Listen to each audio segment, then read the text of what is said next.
All right, well, we got a fun video today. So, Rabbit Raider Jonesy is in the shop. He basically makes it so snipers crit for 225% more damage. It's a substantial bonus. One of the things in the game that is called a sniper is the class called bows. They are not their own class. They're all still technically sniper rifles. So, I figured since he's in the shop, bows are some of the strongest, most fun weapons in the game, I would do a nice little two-part series. This is going to be 2 loadouts today, showcasing the vacuum tube bow, and I also, of course, want to showcase the Xenon bow, which I just covered recently in my Bright Core is Better Xenon bow video. It actually kind of is. On that topic, though, I am going to be sticking to Sunbeam today, because triple crit damage is kind of a theme on my channel. I've made lots of videos. Depending on who edits this or how much energy it wants to be put in, I might plug a triple crit damage video on screen. I don't know. Link to all those down below either way. My point is, the theme of this is just to crit as hard as possible, do as much damage as possible. So even if I made a whole video on it, there might be something to talk about with Bright Core kind of sort of being better than Sunbeam for bows. I'm going to be sticking to Sunbeam for this video because I just want to crit as hard as possible. So in part 1 of this video, in the first loadout I want to show, we're going to do double crit damage with this loadout right here. Rabbit Raider in the lead, of course. That's the whole thing we're doing here today. Totally rocking out, of course, because we're going to want to crit as much as possible. Battle Beat, of course, because of course. And Subwoofers. I don't typically like Subwoofers on bows because as soon as you eat the thing and switch back, I mean, it's not the best thing to be going back and forth, but I'm using this for like the initial startup. I'm using this for the first part of the video when I don't have a bunch of traps down. Once the defense begins, Battle Beat and Sealing Electric Fields should be all that we need to keep it active, plus the vacuum tube bow plus Pharaoh and support is going to chain to a ton of targets and absolutely take things out. Locked and reloaded because we're reloading all the time. Quick scope because sniper damage, of course. And yeah, I want to say on that, for a practical build, typically, I would not recommend what we're doing here today. I don't know yet. Obviously, when we hop in game, I'll see for sure, but I feel like this build might not make a ton of sense because to run double crit damage, we are sacrificing our reload perk, which could suck, but I want to see. I want to see. We're going to put that reload perk back on for the second part of this video. As for now, let's see how much we can do with double crit damage. All right, I got some wafers. We got a little mimic here. All right, pop them. Here we go. Pull it back. What? Did we not crit? Oh. Okay. Yeah, we got him on the second shot. We've also got an encampment over here. 3 million damage? I don't know what I was expecting, but that's plenty. I like that. Oh, where are all the big targets? Come on. Here we go. Fun fact, I wanted to share this, but it didn't fit in naturally in the video. And this part doesn't even fit in naturally either. But I was looking at the loadout for this video. I had Survivalist initially because I didn't know what else to put. I forgot Farah existed for just entirely too long. It was an absolute disgrace. So if you guys ever want to see that kind of thing happen live, then Twitch link down below. Again, fire rate isn't great without the reload perk, but it's really, really good damage. God dang. So really strong weapons are kind of hard to record YouTube videos for because they just sort of one-shot targets. Super satisfying, but not much else to show. Man, today is just tropical zones only, which makes it really hard to get away from. Oh, no, don't charge. Woo! Got him! Okay, all right. Yeah, that reduced damage from him being nature is not too good, but honestly, did not slow him down much. Did not slow me down much. That smasher just went down with ease. I am loving this build so much. This is so much damage. All right, because I'm running out of wafers, let's see. Can we just get a... Oh, well, that's the vacuum tube bow and Farah working for you. You just kind of hit one target, everything just kind of dies. Then Battle Beat's active, can kill an encampment. Oh, the snowball is rolling now. Where are these targets? I see them on my mini-map, but they're not spawning. All right, let's pick one target just like that. Activate Battle Beat. Knock out the Mist monster. Activate Battle Beat again. Uh-oh, no chain. Uh-oh. Oh, no. Lucky crit, please. All right. Well, he didn't need a crit anymore. He was already low enough. Take out the wolf. Fail to hit the wolf because the hitbox... What? What is that projectile sight? Are you kidding me? No. So, for those of you who've seen my elements video, you would know that nature on nature or any matching element is going to do 67%. So it's going to do a little bit reduced damage, but it's not really going to change anything. In fact, that reminds me of the breakpoint topic from my Bright Core video, where even though we're doing 1 million less damage, even if we're doing 3 million and then 3 million, we're still two-shotting the smasher by doing 2 million and then 2 million. So it almost doesn't even matter. Although it does matter. All right, got the defense mostly trapped up. This looks like a mess, but we're basically just making corridors for the enemies to come through. I've got steel electric fields down just to activate Battle Beat. I'm gonna shoot at everything. Sometimes I like to go for big targets in these videos, but the crowd clearing and single target damage of the vacuum tube bow is just unparalleled, because it does, as you saw earlier, between 2 and 3 million damage, depending on their element, to a single target when it crits. But then it chains to every other target, assuming you can actually hit a shot. It's so good. It's so much damage. So, yeah, that's my recommendation. If you were watching this video to try and decide if you should pick up Rabbit Raider Jonesy, I recommend it. Maybe not always in the lead, even though I'm trying not to recommend this build because it's not necessarily practical. You can't really ignore the sheer quantity of damage I'm outputting. Like, I am basically the trap tunnel right now. So maybe I stuck my foot in my mouth there. You know what? I'm happy to be wrong. If this is the amount of damage I'm outputting, like, if you consider the crits and the chains, every single time I release this drawstring into a group of enemies, I am doing millions, plural, of damage. Probably tens of millions of damage to all the different enemies all at once. Between Farah and the chain lightning damage and the lucky crits like that. Huh. It's so good. It's so good. I was trying to say that Rabbit Raider is usually recommended in support with Farah in the lead, but you know what? If you're willing to not play as a ninja and you're willing to give up your double jump, this is insane. This is so good, and this is just as good as I was hoping it would be. I'm getting excited for the second part of the video where I throw a reload perk back on, because even though we'll be hitting less hard, obviously, we'll be dropping a crit damage perk, we will still be firing so much faster that it might be worth it, because a reload lets you reload, what, 75% faster? So if you could shoot almost twice as often, that is worth a small decrease in crit. Oh, no, I was meant to pickaxe that. No, I think that helped. I don't really know, because it doesn't really matter. As long as we got enough trap sound to activate Battle Beat, and I'm doing a good job down here. Uh-oh. Oh, man. I should not be doing this. I want to say, for the record, the way I am playing right now is for demonstration purposes only. If you are a teammate standing in a teammate's trap tunnel, don't do that. It's rude. It's ineffective. You'll get the tunnel blown up like I am. I am strictly showing off a weapon in a party full of people who know exactly what I'm doing, so I just recommend against that. Now, I didn't mention this earlier. I'm sure you guys can maybe hear this in the audio. We're also running Boom Base. One of the teammates offered to. Archer was going to. Who is it? Tucci is running it. So I am going to be critting slightly more often than usual. I just wanted that to be stated. If you guys wanted to replicate my exact damage, then you would need high-level teammates and a little bit of coordination. If you are a teammate who just runs Boom Base, that's just great. Boom Base is good kind of always. It just makes your teammates do more damage. And Archer, if you still need brick, this east side has a lot of stuff on it. Oh my god, a taker out of nowhere.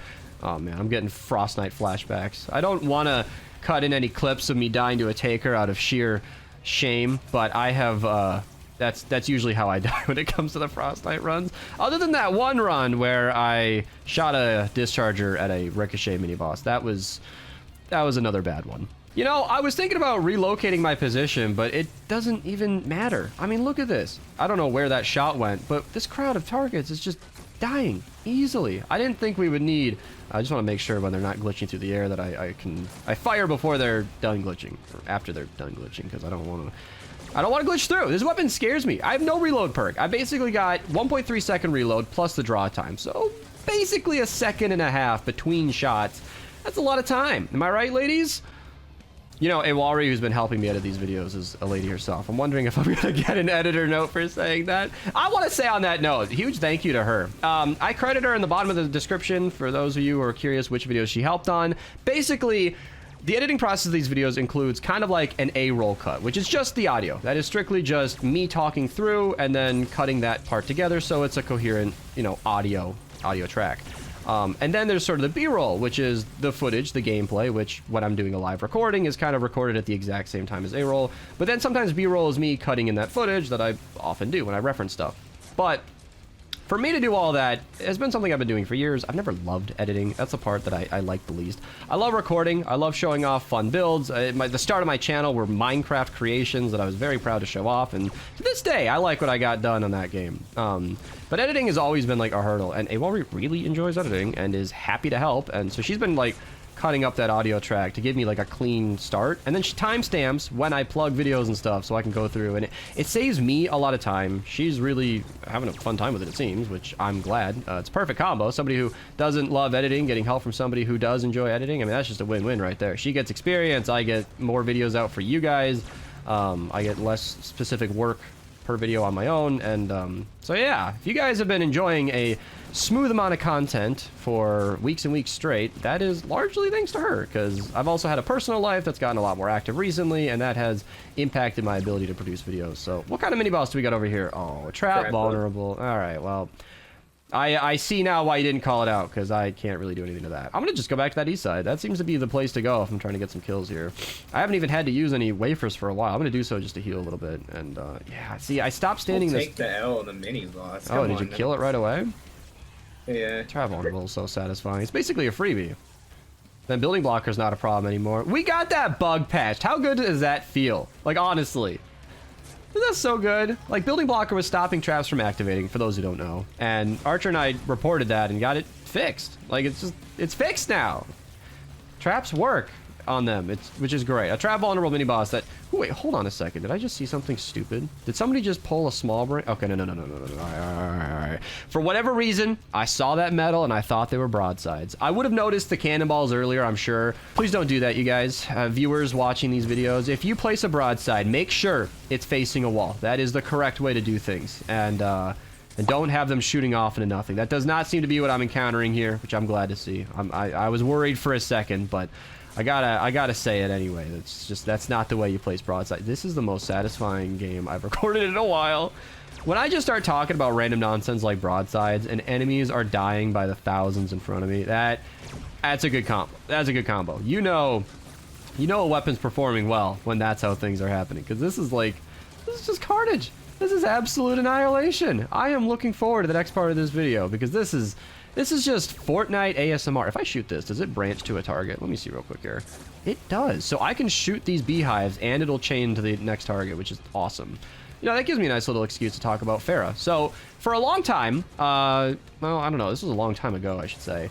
Basically, when you chain the lightning out, it gets it activates Farah's ability. So when you hit a target and it chains out to a target, those chain lightning strikes will activate Farah's ability, and you can get up to like 30 extra enemies affected by a single bow shot.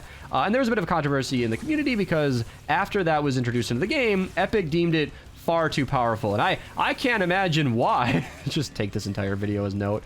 Far too powerful. Unfortunately, the community loved it for obvious reasons. Again, see the gameplay you're watching now. So they just kind of reverted it, and they left this super broken playstyle in the game. With Farah in the lead, it's just way worse. In support, she's only chaining 3 times, but in the lead, it's 5 times, and that is so much more than you might seem. I probably showed my chart at some point, but if I haven't, then here, I'll stop shooting. This is the chart. This is basically how it works. That's kind of my graphic. There you go. So yeah, they reverted that a long time ago, and I'm glad they did. Even if it's super overpowered, I mean, if you get a little bored with using something overpowered, then just don't use it, you know? I mean, there are other ways to play. The way they reverted it, but set a cap on it. They reverted it, but set a cap on how many times it can chain. Really? I mean, they chain up to 6, right? It used to chain infinitely, which is why it was so overpowered. Yeah, now it changed just once. Because I remember I had that old clip, maybe I'll roll it now, where I shot into a crowd of enemies and they all just died. And I think that was from a vacuum tube bow video. I think that was from the best perk. So I'll link that down below either way. But yeah, I like where it's at now. Vacuum tube bow destroys crowds of enemies, makes Beast happy. All right, same exact loadout as before. We're just using reload instead of the double crit damage. This should be a much more practical version of the loadout. I know, double crit damage, hits hard, big damage, makes for a fun YouTube video. But like I said at the beginning, the second part of this will be what I would assume. I want to say it's a more practical way to play. Let's just see if it, you know, holds up in kind of the same way, because it looks like we're still doing absolutely plenty of damage. I mean, just look at that. Oh, it misses. Typical vacuum tube bow. This is the dream setup. We got back-to-back large encampments with the vacuum tube bow. That one's a small one. That's okay. Okay, it doesn't matter. Oh no, we don't have any big targets in here. So, can I outpace the nurses? It appears as though I can. And this is what I was talking about earlier. We're doing less damage per shot, but we're shooting so fast that we're just knocking out everything with ease. That encampment's gone, and I was barely done making my point. Granted, we didn't have any mist monsters in there. Gotta loot. Granted, we didn't have any mist monsters in there. Yeah, moss monsters. Ooh, that'd be kind of fun. A moss-themed mist monster for the swamp biomes of this game. That'd be kind of cool. I kind of want it. But I don't think that's gonna happen. Whoo! One-shotting a nurse. I mean, look at that damage. What the f is that damage, my guy? It's so good. I love this weapon so much. If you guys want any more... Oh, wow. Another encampment as I'm talking? I was just going to run and chat. But if you guys want any more vacuum tube bow content, I have a whole video where we use nothing but the vacuum tube bow with me and my... Okay, I waited for her to keep moving, but she didn't. And that was annihilation. I used a Stoneheart Farah build. I used worse aim than what you're experiencing now, believe it or not. I had to blur the screen on multiple occasions in that video. I used Zenith as well. Really, really fun video. So yeah, more vacuum tube bow content. If you guys want it, there it is. Oh, this is the glory of recording with a weapon so strong, I don't even think we need traps. You can see I've got some basic electric fields down over there and pretty much open on the right side. But the vacuum tube bow is going to be able to shoot fast enough to where I can pick up enemies that get too far along, and it's going to be doing so much group damage that so long as I'm connecting with a target, no, nothing's going to get through. So I haven't really tested this on smashers that much, but uh-oh, that area is not backed up. It's connected over there. Okay, I just want to make sure that that ceiling's not going to go anywhere, but I haven't tested this on smashers too much, but you can see even the basic mist monsters were dying to a crit, so I'm not exactly worried. This is more than enough damage, and of course there's no damage drop off on a sniper or a bow. It looks like we're going to be doing plenty of damage from right back here. Of course, my aim is going to suffer because enemies like to be very jarring. There's a lot going on here. So the reticle for the vacuum tube bow is infamously inaccurate. You're not bad when you miss every time. Okay, like you over there, you might be bad, Kevin. Sorry about you. But for most people, you aren't actually missing with the vacuum tube bow. The reticle is sometimes inaccurate with where it goes, sometimes it's dead accurate, sometimes the projectile is just so damn tiny you can't even hit a shot, like what occurred to me earlier in this video.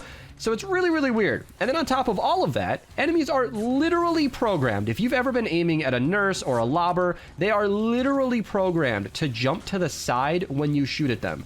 So when an enemy feels like it just randomly stopped moving when you were looking at it, it did not randomly stop moving. They literally are programmed to do that.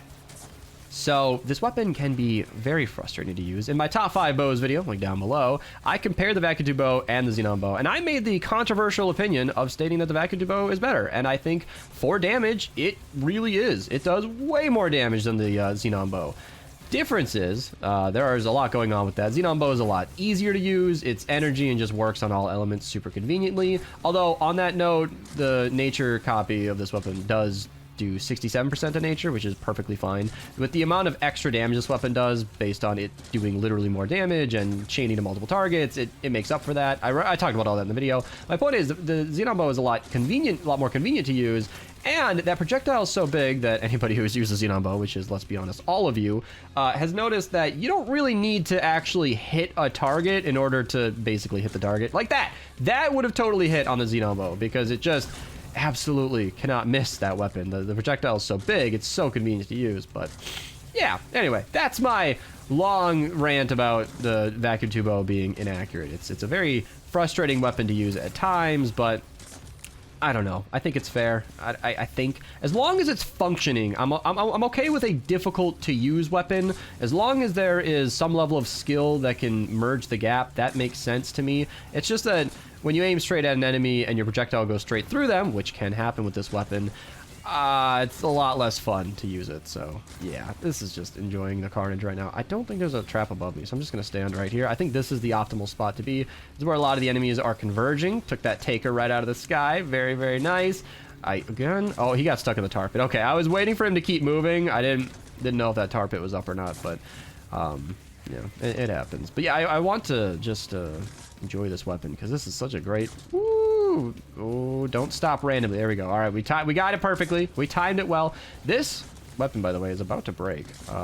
Let's do this. We're gonna go ahead and recycle this. And normally I don't want to craft a brand new one just for a video, but as this is a weapon that I personally use regularly. Oh no! No! Oh hey, I can't cancel! All right, I guess we're going.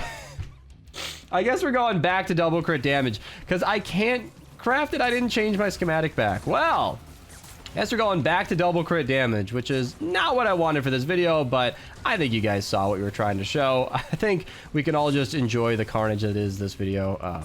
This weapon is always such a treat because, I mean, look at this. I barely even trapped and we've been fine. Of course, we're running boom base again like before, but everything just dies. As long as the bullet connects, or the arrow connects, everything around it just falls. It's gorgeous. It's gorgeous. Maybe this time we'll even get a mini boss that I can actually contribute on. That would be great, you know? It's weird because this weapon, while it does so much damage and I rave about it endlessly, doesn't actually do that much single target damage. Like if you shoot it over and over and over, it's really much more of like okay, so it does a lot of single target damage to like a lower health mist monster where one good crit will just one shot it, right? But against a mini boss that is not going to die in that one hit, your damage over time is actually lower than you might think. There are other weapons that'll do a better job. You know, Huskbuster, what's the other one? Ground Pounder? How did I forget that? 3 million DPS, and I can't even remember the name, but I will say, as I'm recording this, I am just getting off of being sick for a week, so my brain's not fully there. I've just been wanting to record these videos for so long that I kind of went for it. So here's what I'm gonna do. Because my other copy broke, and I think we've seen what we need to see, I'm going to wait for the mini boss right here. See what we got. Ricochet? Oh, come on. This is brutal. I'm gonna die fighting this thing. Oh no. Okay, here. Let's aim for the head because that's the smartest decision. I'm hoping I can. Oh my god, my health. My health.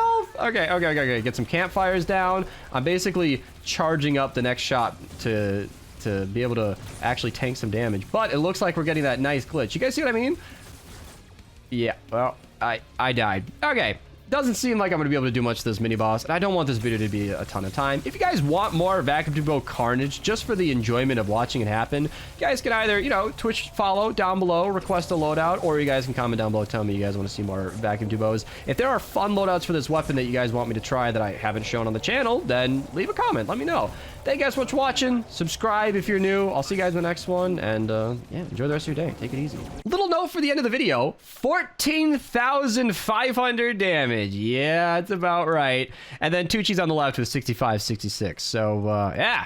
Vacuum Tube Bow. Better than trap tunnels? Question mark? Exclamation point. And